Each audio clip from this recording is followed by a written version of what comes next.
Halo Jakarta, hello Hong Kong. Siaran bersama Voice of Indonesia RRI dan Radio Television Hong Kong.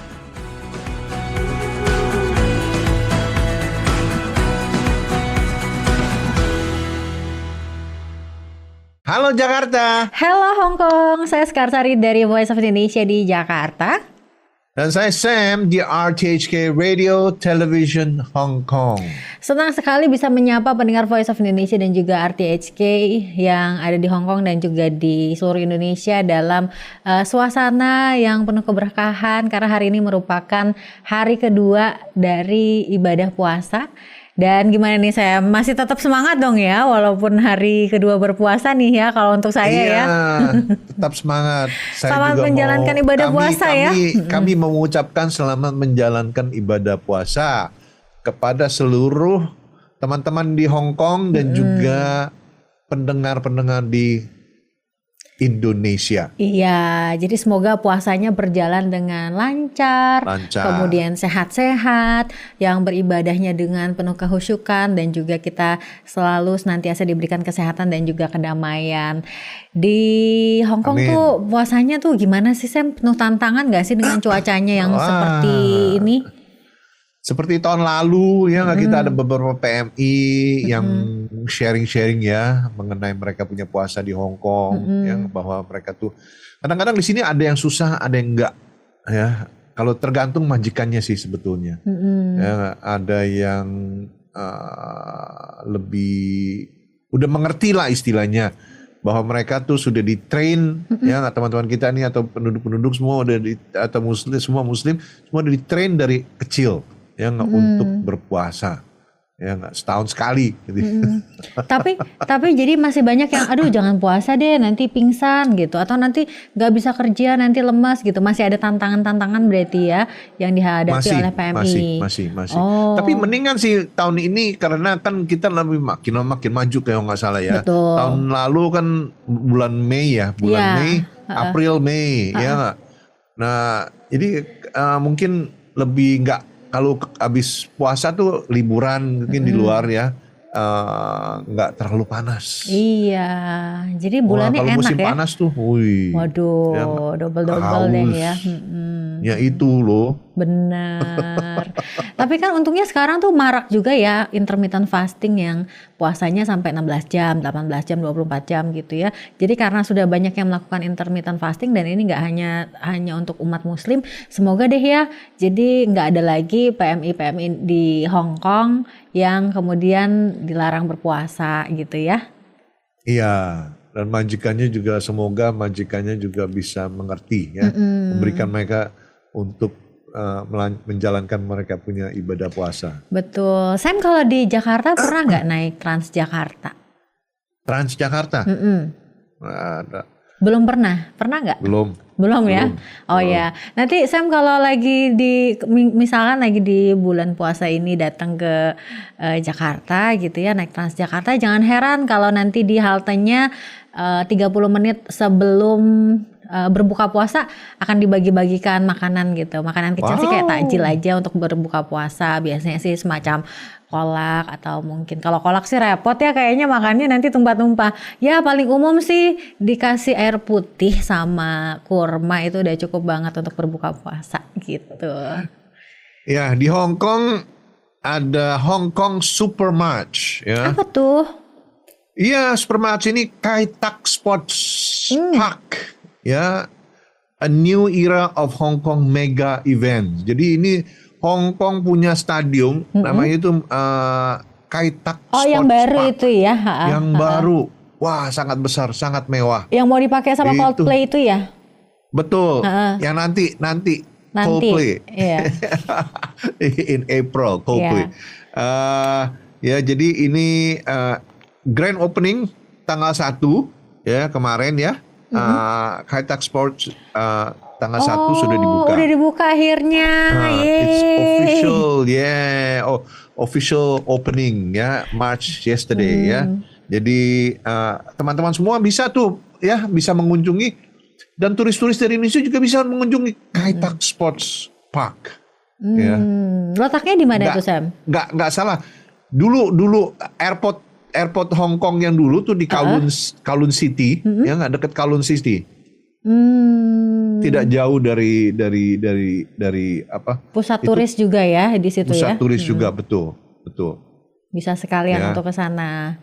Bisa Ya. foto-foto, bisa ya kalau di sini tuh ibaratnya tuh kayak GBK ya, tapi di sana pasti dengan ukuran dan juga teknologi yang lebih beragam tentunya. Dan banyak event-event nanti yang akan datang ya di kemudian hari ya. Itu Nicholas Che, ya, Che Tin Fung ya. Nah, kalau teman-teman semua pernah dengar Che Tin Fung itu akan mengadakan konser in Kai Tak Sports Park ya. Itu stadiumnya sangat mewah ya. Wah, keren banget nih. Langsung akan dipakai sama pastinya juga berbagai performer berkelas dunia akan tampil di sana. Wah, keren banget nih Hong Kong nih semakin ke depannya ya. Iya. Oke, di episode kali ini kita nanti mau ngobrol-ngobrol juga sama salah seorang diaspora Indonesia ya Sam ya, yang bisa juga ngasih tahu kita nih kalau mau ke Hong Kong bisa kemana aja gitu ya, jalan-jalannya untuk turis juga ya. Karena apalagi ada apa tadi namanya? Kai Tak ya. Ini boleh juga masuk ke dalam list yang bisa dibahas juga kali ya di sosial medianya ya. Nanti kita bersama dengan Andi, tapi setelah satu lagu berikut ini.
Anda masih mendengarkan Halo Jakarta, Hello Hong Kong. Siaran bersama Voice of Indonesia RRI dan Radio Television Hong Kong.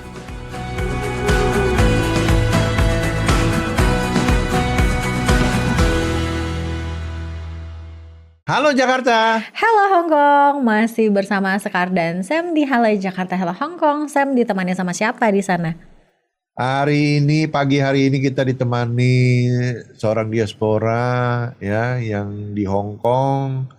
Baru sih boleh dikatakan baru ya, baru setahun ya. Tapi beliau ini dulu ya pengalamannya banyak dah ya, nggak pernah di Makau ya. Nggak tahu ngapain aja di Makau ya. Nanti kita langsung tanya aja sama orangnya ya. Betul ya. Oke. Selamat pagi. Selamat pagi, Chosan. Waduh. Bisa ngomong bahasa Kantonis tuh ya. Oh itu bahasa Kantonis. Gimana Pak Andi, apa kabar? Sehat selalu, apalagi sekarang nih udara tuh nggak menetap, kadang panas, kadang dingin. Dan senang juga sih karena sekarang ini ya teman-teman kita, para pahlawan devisa sudah mulai puasa dan ya mereka tuh harus tetap semangat demi keluarga yang ada di Indonesia. Bener banget ya, walaupun kan kerjanya tuh kan ada yang kerja fisik, panas-panasan di depan kompor gitu ya.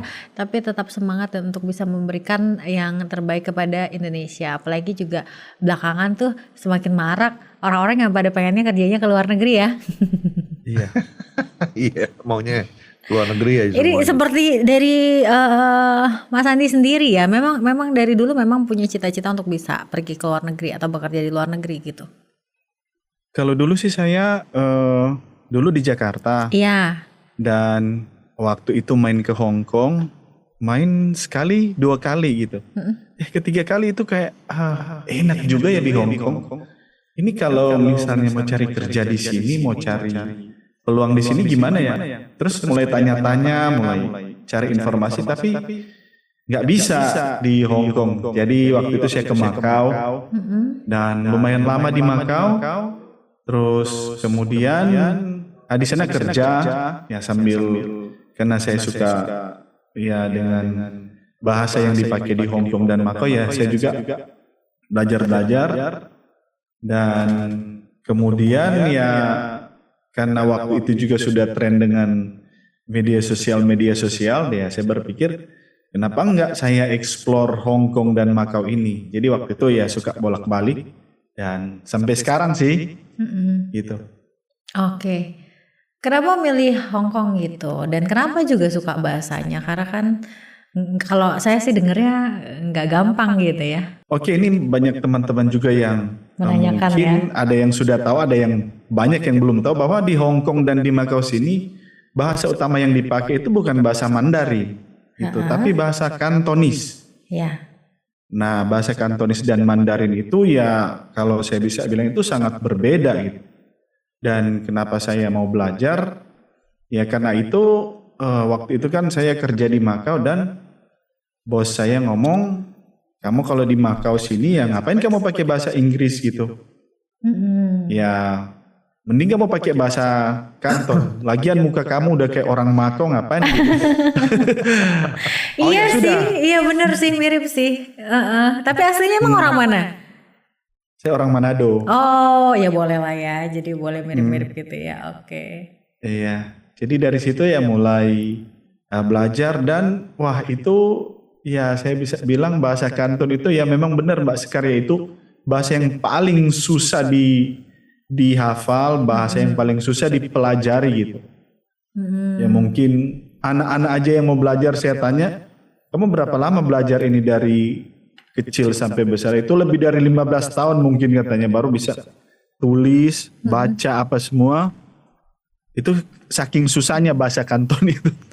Tapi ya kalau kita mau belajar ya kita pasti bisa. Tapi hebat ya Sam ya, ini tertarik dulu dengan bahasanya duluan loh. Iya. Dan beliau ternyata juga sudah nikah di Hong Kong dengan presiden. Tapi Hong Kong ini betah dong ya berarti ya akhirnya ya Mas Andi ini di Hong Kong. Apa yang membuat betah? Banyak hal yang membuat betah di Hong Kong itu. Makanannya enak, udaranya tuh bersih gitu. segala sesuatunya tuh tertib di sini dan banyak hal ya. Tempat-tempat menarik banyak. Terus ya kalau belanja juga di Hong Kong itu tempatnya surganya gitu. Karena di Hong Kong itu nggak ada pajak. Terus update apa saja kayak keluar handphone baru atau ini terbaru ya sudah pasti di sini duluan. Kalau di sana ya belakangan gitu. Jadi banyak hal yang membuat betah di Hong Kong gitu. Iya, betul. Dan gak ada gegar budaya, misalkan ada apa ya, rasisme atau apa di sana tuh enggak ya? Tidak ada di sini Tidak yang namanya ada. rasis gitu. Pokoknya dia orang-orang di sini tuh dia cuman apa ya? Takut dengan hukum. Ya sudah, jadi hukum itu supremasi tertinggi di sini. Kamu mau bos, mau TKW, mau yang kerja di toilet, kalau apa namanya, punya hak dan kedudukan yang sama di mata hukum. Jadi kalau bersalah, walaupun siapapun itu ya, kita bisa tuntut. Saya sebagai seorang diaspora, ada manajer di hotel yang mungkin ya dia bikin salah dan memang dia yang bersalah gitu. Saya bisa tuntut dan tidak butuh waktu lama itu langsung ditindaki sama polisi atau yang pemerintah di Hong Kong sini. Itu langsung kelihatan gitu. Jadi orang di sini takut bikin kesalahan, takut untuk rasis dan hal semacam itulah.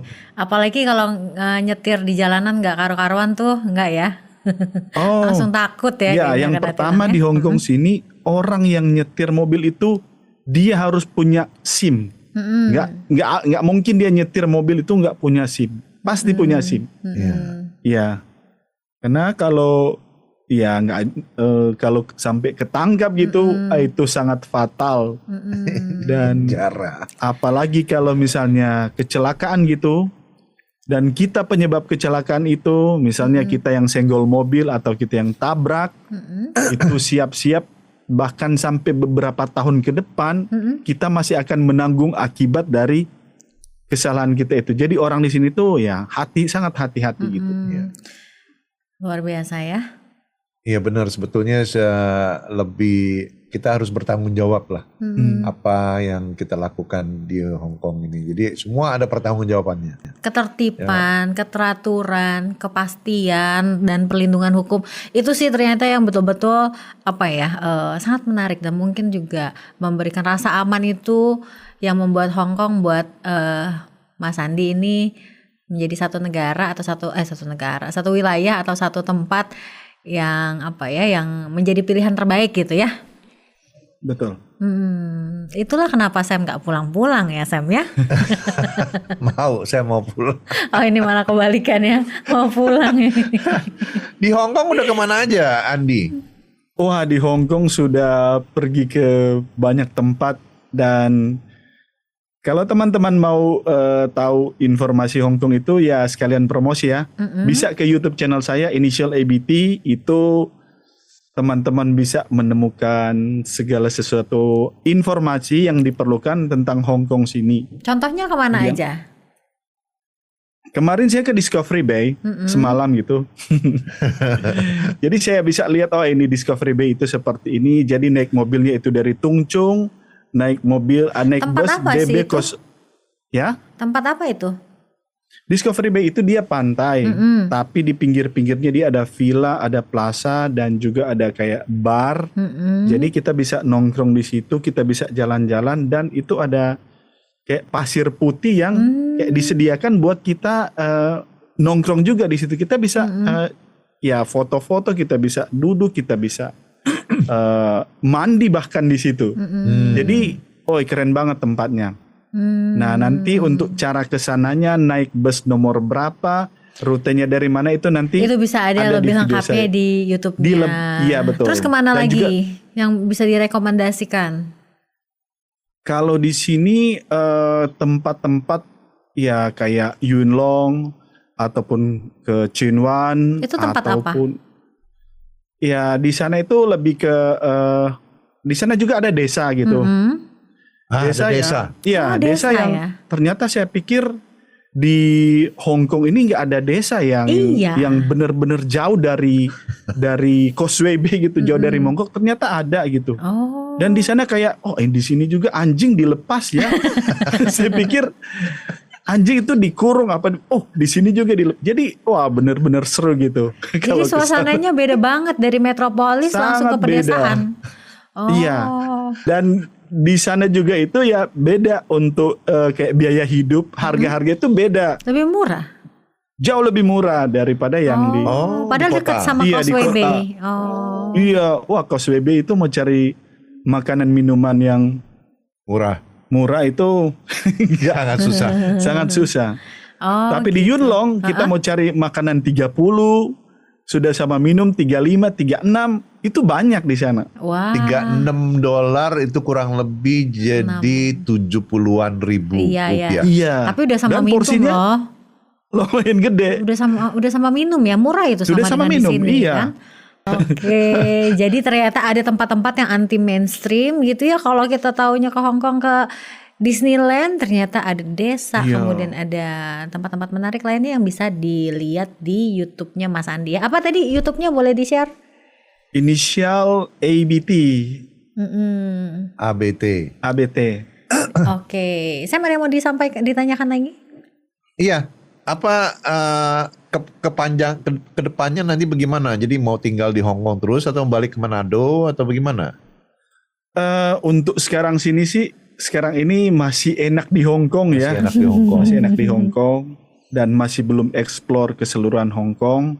Jadi ya masih enak lah di sini gitu, masih mau tinggal gitu. Baru juga 1 tahun masa udah disuruh pulang ya Sam?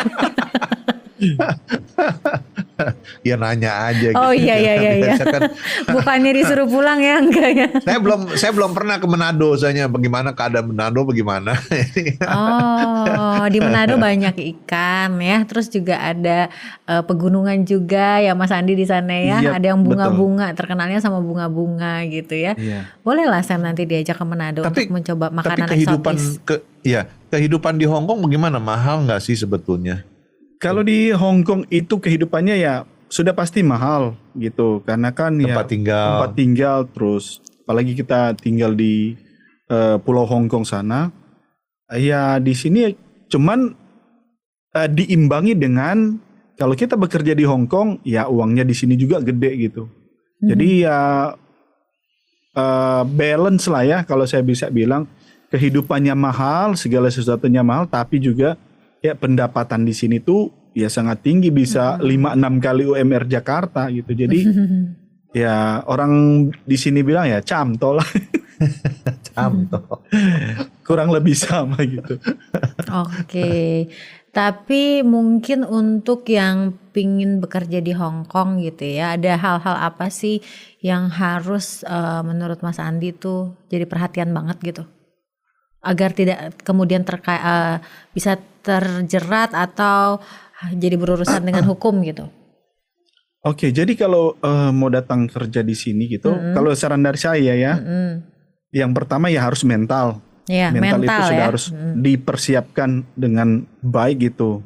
Terus ya fisik juga, jangan sampai kita mudah sakit tapi kita mau nekat ke sini. Dan ketiga itu kita harus punya skill bahasa. Ya, kalau kita bisa bahasa, ya minimal Inggris lah. Tapi kalau kita bisa Mandarin juga, wah itu cepat sekali dapat kerja di sini. Ya, tapi itu khusus perempuan ya, karena kalau laki-laki itu sulit agak sulit datang bekerja di Hong Kong. Oke. Tapi tapi ada sektor sebagian yang sekarang dipermudah ternyata. Misalnya gitu. Seperti restoran. Jadi misalnya koki, kita sebagai chef ya, chef dari Indonesia, masakan Indonesia, itu lebih mudah kalau kita mau apply ke restoran-restoran punya sektor. Ternyata pemerintah Hong Kong itu sekarang sedang menggalakkan ya, terutama di kuliner ya, karena banyak Michelin kan di Hong Kong. Kuliner itu diprioritaskan. Ya, misalnya kalau saya punya restoran misalnya, ya nggak. Sekarang mau cari koki itu susah. Nah, justru teman-teman di Indonesia kalau ada yang mau berkesempatan kerja di Hong Kong, ya nggak bisa. Sebagai chef, chef lebih gampang diproses dan diterima. Apalagi kalau bisa masak atau baking bika Ambon, itu bisa langsung diterima itu ya. Dia. Nah, apalagi betul bener. Ya nggak, sekarang udah bisa bikin, saya rasa chefnya dari Indonesia tuh. Pasti. Oke. Bakerynya. Mas Andi, terima kasih banyak sudah sharing-sharing. Masih banyak yang mau ditanyain. Tapi nanti mungkin kita bisa ngobrol lagi di lain kesempatan ya. Boleh. Terima kasih, sukses selalu Terima dan kasih. sehat-sehat. Terima kasih juga Mbak Sekar, sukses selalu di Jakarta. Terima kasih. Baik, tetap bersama kami di Halo Jakarta, Hello Hong Kong. Anda masih mendengarkan Halo Jakarta, Hello Hong Kong. Siaran bersama Voice of Indonesia RRI dan Radio Television Hong Kong.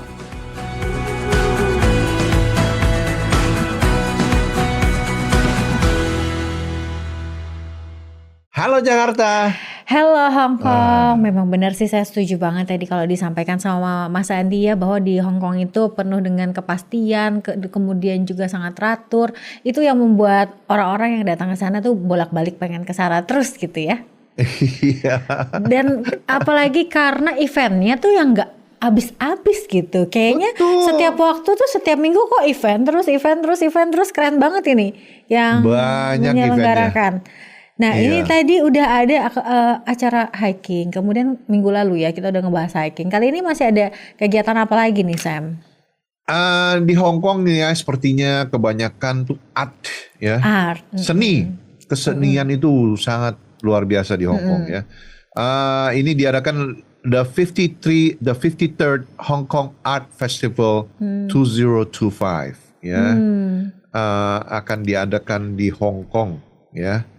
Itu ada 300 Years of Cantonese Opera, the beginning of Liao Pao and the Philharmonic Percussion Group of Berlin, ya, akan ada performance di Hong Kong, ya. Kerennya ya, yang suka sama musik klasik, yang suka sama opera, menurut saya wajib banget untuk bisa mengikuti perkembangan dari event ini ya. Ini ada yang mau udah kirim-kirim nih ya ke YouTube-nya Voice of Indonesia ini. Ini agak relate nih sama yang kita bicarain tadi mengenai bekerja di luar negeri, karena kata Ranofran nih, "Hai Sekar, hai Sam, kan lagi viral nih #kabur aja dulu. Menurut kalian gimana?" gitu. Kabur dulu. Kalau mau kabur ke luar negeri kemana aja sebenarnya boleh-boleh aja ya. Kalau ke Hong Kong juga boleh. Yang penting tadi kayak disampaikan harus punya skill, harus punya mental ya. Itu yang paling penting banget. Atau kalau mau kaburnya ke Hong Kong, tanya aja sama Sam, ada lowongan kerjaan nggak gitu ya. Iya. Terus ada lagi dari Dora yang menyampaikan, biasanya apa sih persiapan umat muslim di Hong Kong untuk menyambut Ramadan, apa Sam? Biasanya tuh mereka tuh masak-masak udah pasti ini yang mereka prioritaskan itu. Pokoknya udah bukanya jam berapa ya, apa tajil aja. Ada juga tajil kalau anak-anak kayaknya ada ya tajil. Yang manis-manis gitu ya, kolak selalu ada ya. Biasa kurma sih mereka. Kurma, oke. Mereka tuh seneng ngumpul. Ya nggak seneng ngumpul waktu berbuka puasa. Ya, di mana biasanya ngumpulnya? Itu biasa mereka di bawah pohon di Victoria Park, di Yuen Long, ya Mas Andi tadi bilang di Yuen Long, ya di Tsuen Wan, ya mungkin Discovery Bay. Saya nggak tahu ada PMI nggak yang kerja di. Tapi boleh ya, boleh ya, sama untuk majikannya itu boleh ya, untuk berbuka puasa bersama ya. Iya, karena mereka jam 8 baru pada pulang kan. Ada yang pulang lebih awal mungkin yang ada yang sholat tarawih juga ya Sam ya. Wah seru banget ini, karena di sana banyak banget PMI-nya, pasti nuansa Ramadannya juga terasa banget gitu ya. Kebagian lah Sam mah kalau kolak-kolak doang gitu ya. Iya. Oke, baik, masih banyak banget yang mau kita obrolin sebenarnya ya Sam ya, karena ini malah justru banyak yang nanya-nanya nih sama penasaran seperti apa Ramadan. Tapi nanti kita akan ngobrolin lebih banyak lagi mengenai Ramadan juga di Hong Kong karena kan masih sebulan penuh ya. Saya Skarsari dari Jakarta mengucapkan terima kasih. Dan saya Sam di RTHK Radio Television Hong Kong. Bye-bye. Bye. Anda telah mendengarkan Halo Jakarta, Hello Hong Kong. Siaran bersama Voice of Indonesia RRI dan Radio Television Hong Kong.